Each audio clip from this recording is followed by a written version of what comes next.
In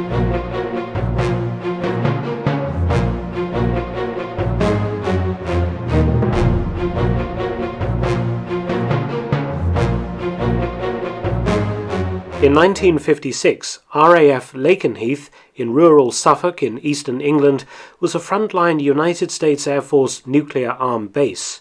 It may surprise many people to learn that the US had atomic bombs at several of its British bases, ready in case war broke out with the Soviet Union.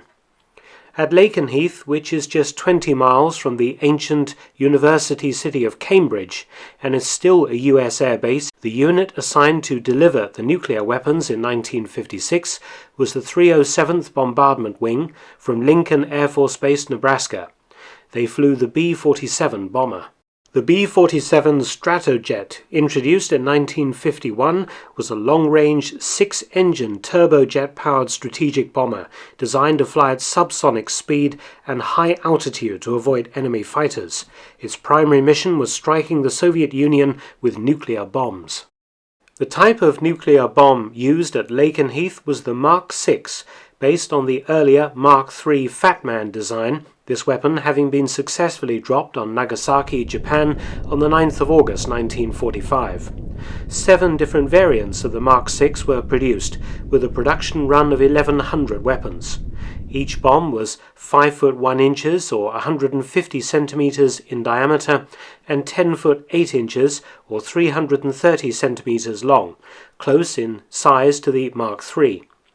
The weapons were stored in what the US Air Force called igloos, or specially designed bunkers near to the runways. Each bomb contained at least 5,000 pounds or 2,267 kilograms of high explosive as a trigger mechanism and depleted uranium-238. The nuclear capsule, the fissile plutonium core, was stored separately from the bomb, so no accidental nuclear detonation could occur. But the bombs themselves were highly dangerous due to the proximity of high explosives and depleted uranium inside the bomb casing. Its yield was between 120 and 150 kilotons, much more powerful than the 28 kiloton Fat Man.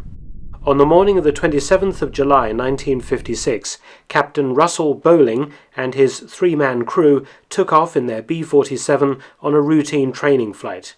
The mission lasted 6 hours, including air-to-air refueling south of London, until it returned to Lakenheath to practice touch-and-go landings. Bowling's aircraft made 3 successful touch-and-go landings, but the 4th attempt turned to disaster. The aircraft lost control and slid off the runway, crashing into a storage igloo containing not 1 but 3 Mark VI nuclear bombs. The B-47 tore the igloo to pieces, smashing into the bombs. The aircraft then exploded, showering burning fuel everywhere. The aircraft's wreck came to rest with its nose just beyond the igloo bank, which actually kept the main fuel fire outside the wrecked igloo.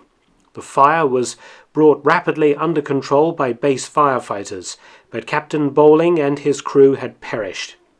As soon as the fire was out, bomb disposal officers examined the Mark VIs. They were fire-blackened and dented. In an official report, one officer wrote, "It was a miracle that one Mark VI with exposed detonators sheared didn't go."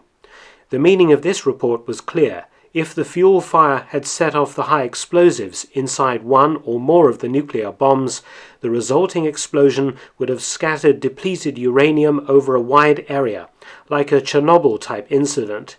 One bomb detonating would have probably set off the other 2, with 15,000 pounds or 6,800 kilos of high explosive taking out a considerable portion of the base, as well as poisoning the surrounding area for many miles. Toxic dust would have been carried on the wind, posing serious health risks to thousands of people in eastern England. I must emphasize that there was never any risk of a thermonuclear detonation due to the plutonium cores being stored separately, but the health risks of an explosion of a bomb packed with uranium were bad enough. And if you think the 1956 accident was a freak, a one-off occurrence, think again. Lakenheath was the site of a second nuclear accident just 5 years later. In January 1961, a US Air Force F-100D Super Sabre aircraft was sat on the runway at Lakenheath armed with a Mark 28 hydrogen bomb. The pilot started his engines, accidentally jettisoning his underwing fuel tanks, which ruptured as they struck the concrete. The aviation fuel ignited, flames engulfing the nuclear bomb beneath the aircraft, scorching and blistering the casing. The fire burned for 2 minutes before it was brought under control and extinguished. Fortunately, this was before either the bomb's high explosive detonated or ignited, or the fire caused the warhead's arming components to function. Fortunately, nowadays the US Air Force no longer stores nuclear weapons at Lakenheath, so locals can all sleep easier in their beds. Thanks for watching. Please subscribe and share, and also support my channel via PayPal and Patreon. Details in the description box below.